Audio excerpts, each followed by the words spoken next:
I'm not gonna narrate a storybook ever again. All of a sudden, Scooby-Doo appeared. He looked at Ugly Duckling scornfully and walked away.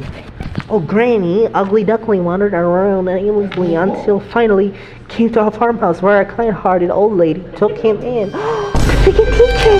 She looks like the freaking teacher!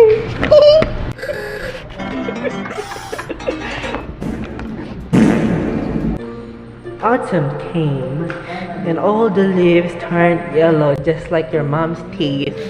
Poor Ugly Duckling wandered around helplessly in the fields, feeling very sad. Next, the Ugly Duckling.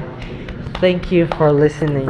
This is your host, my Cosmo XX123. Goodbye.